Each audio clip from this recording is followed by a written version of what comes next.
আজকে উড়াদুরা উঠে গেলাম এক অটোতে করে চলে যাচ্ছি তারাইল বাজারে গিয়ে এটিএম বুথ থেকে টাকা তুলে আমার খালাতো ভাই গেছিল তারাইল থেকে তাকে নিয়ে তারপর এক বাইক দিয়ে দুজনে মিলে চলে আসলাম কুলুমা এসে আমার বন্ধু বান্ধবকে নিয়ে কিংস 11 ফ্যান্স গ্রুপ থেকে দিয়ে দিলাম এক পার্টি। আর ফেলে আসা সেই দিনগুলো আর আমরা ফিরে পাবো না। সেই সময় 1 টাকা দিয়ে 4টি চকলেট পাওয়া যেত। আজকে তোমাদের কাছে বলবো, তো ভিডিও শুরু করা যাক।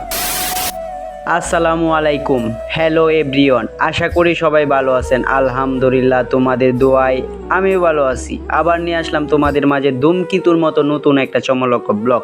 মন তোমাদের ভালো রাখার দায়িত্ব স্বপ্নের রাজপুত্র রবিন কিং সুপারস্টারের। আর ফেলে আসা সেই দিনগুলো আর আমরা ফিরে পাবো না। সেই সময় 1 টাকা দিয়ে 4টি চকলেট পাওয়া যেত।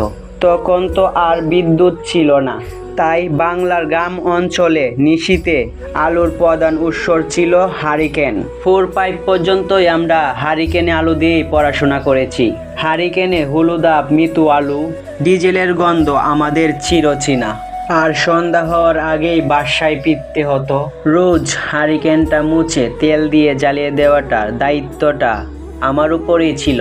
একসাথে বিছানাতে বসে পড়তে বসতাম ভাই বোন মিলে। আর সন্ধ্যার পর কেউ আশেপাশে থাকতো না, তখন বইয়ের ভিতর থেকে ময়ূরের পালক বের করে মাপতাম। এরপর তাকে নারিকেল তেল কেটে দিয়ে আবার যথাস্থানে রেখে দিতাম। আমরা ভাবতাম ময়ূরের পালক বড় হয়, যার সাথে যত পালক আছে তাকে ততই সম্মান করে চলতাম।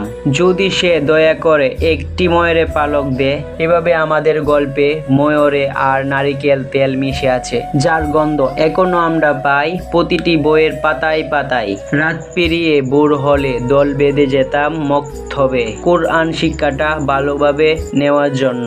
সে সময় এক সুরে আলিফ বাতা এবং কোরআনের বিভিন্ন সূরা মুখস্থ করা একটা আনন্দময় মুহূর্ত ছিল। আর সেই সময় আর্থিক সীমাবদ্ধ কারণে ফুটবল টিকিট কমে খেলা হতো। তবে লাটিম খেলা, দাঁড়াগোটি, কুতকুত খেলা, তাল পাতার ঠেলা গাড়ি, নারিকেল পাতা গড়ি বা চশমা কিংবা গড়ি উড়ানো, এইসব খেলাধুলা ছিল সবচাইতে জনপ্রিয়। সবাই ভালো থাকবেন, সুস্থ থাকবেন, আল্লাহ হাফেজ।